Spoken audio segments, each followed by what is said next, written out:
Dona Filipa de Lencastre foi a primeira rainha da segunda dinastia de Portugal, a dinastia de Avis, através do seu casamento com Dom João I. Nasceu em 1360, na cidade de Leicester, em Inglaterra, sendo oriunda de uma das mais poderosas famílias da nobreza inglesa do século XIV. Era filha de João de Gante, duque de Lencastre e filho do rei Eduardo III de Inglaterra, e de Branca de Lencastre, uma das maiores herdeiras do reino inglês. Pela sua origem nobre, Dona Filipa cresceu num ambiente marcado pelo prestígio, pela cultura e pela forte influência política da sua família. A princesa Filipa passou a infância sobretudo nos domínios da Casa de Lencastre. Cresceu num ambiente politicamente ativo, onde se discutiam alianças, diplomacia e conflitos internacionais, o que contribuiu para a sua maturidade precoce. O seu pai fez questão de que os filhos fossem educados com sobriedade, sentido de responsabilidade e consciência política. Filipa destacou-se desde cedo pela inteligência e pelo comportamento sereno, sendo vista como uma jovem prudente e profundamente respeitável. A sua formação foi intelectual, moral e religiosa. Aprendeu a ler e a escrever, algo ainda pouco comum entre as mulheres da época, e teve contacto com textos religiosos, crónicas históricas e literatura moralizante. Recebeu também ensinamentos de latim, noções de administração doméstica e princípios de governação, essenciais para uma futura rainha. No final do século XIV, Portugal enfrentou uma grave crise dinástica após a morte de Dom Fernando, em 1383, que não deixou herdeiro masculino. Este período foi marcado por forte instabilidade política e social. A situação apenas se resolveu com a vitória portuguesa na Batalha de Aljubarrota, em 1385, que conduziu à subida ao trono de Dom João I, mestre de Avis. Para consolidar a nova dinastia e garantir a defesa do reino face às pretensões de Castela, tornou-se essencial reforçar a aliança com a Inglaterra. João de Gante apoiava Dom João I e, nesse contexto político e diplomático, foi projetado o casamento entre o rei português e Filipa de Lencastre. A união realizou-se em 1387 e simbolizou uma aliança duradoura entre Portugal e Inglaterra, uma das mais antigas da Europa. Pouco depois do casamento, em 1388, nasceu a primeira filha do casal, a Infanta Branca, que morreu ainda criança, em 1389. O segundo filho, o infante Dom Afonso, também faleceu jovem, aos 10 anos. Apesar dessas perdas, o casal teve outros filhos que marcariam profundamente a história de Portugal. Em 31 de outubro de 1391 nasceu Dom Duarte, que se tornou rei de Portugal em 1433. Foi um monarca culto, autor de O Leal Conselheiro, obra que revela preocupações morais e políticas. O seu reinado foi breve e ficou marcado pelo fracasso da expedição a Tânger.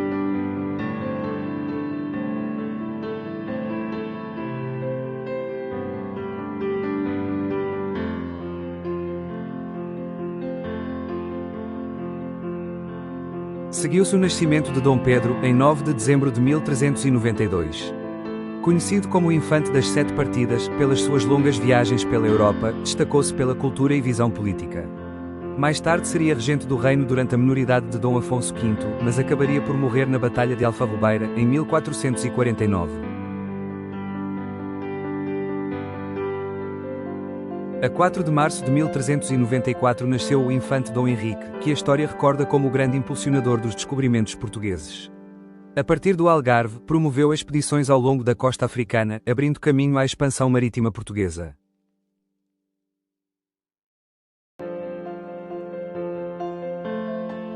Em 21 de fevereiro de 1397 nasceu a infanta Isabel, que casou com Filipe, o Bom, duque da Borgonha.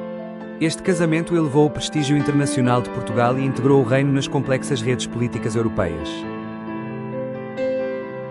Depois nasceu Dom João, em 13 de janeiro de 1400, que foi nomeado condestável do reino em 1431, cargo de grande prestígio que o tornava o chefe supremo do exército a seguir ao rei e, por fim, Dom Fernando, em 29 de setembro de 1402.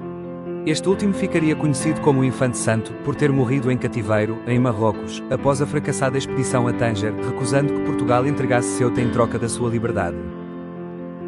A educação dada por Dona Filipa de Lencastre aos seus filhos, conhecidos como a ínclita geração, caracterizou-se pelo equilíbrio entre formação intelectual, valores cristãos e preparação política e militar.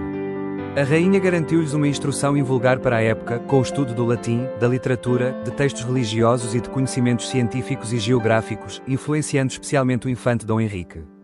Culta e profundamente religiosa, Filipa incutiu nos filhos disciplina, sentido de dever e ideal de cavalaria cristã, além de promover a união entre os irmãos, visível na conquista de Ceuta, em 1415. Dessa formação destacaram-se figuras como Duarte I de Portugal, rei e pensador, Dom Pedro, duque de Coimbra, regente e humanista, o infante Dom Henrique, impulsionador dos descobrimentos, e Fernando, o infante santo, símbolo de fé e resistência.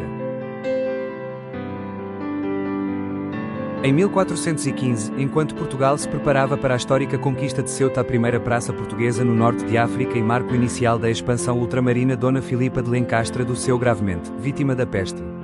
Pressentindo a proximidade da morte, a rainha chamou junto de si os seus filhos, entre eles Dom Duarte I, Dom Pedro, duque de Coimbra e infante Dom Henrique. Segundo a tradição, entregou-lhes espadas e símbolos de cavalaria, exortando-os a cumprir os seus deveres com honra, coragem e fé. Mais do que um gesto simbólico, foi uma lição final de responsabilidade, espírito cristão e serviço ao reino, valores que marcariam profundamente a chamada ínclita geração.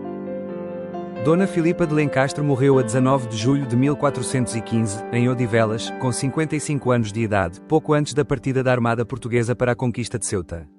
A sua morte causou grande consternação na corte, mas também reforçou nos seus filhos o sentido de missão. Poucas semanas depois, em agosto de 1415, a cidade de Ceuta foi conquistada, dando início à expansão portuguesa além mar, sob a inspiração dos ideais que a rainha lhes transmitira nos seus últimos dias.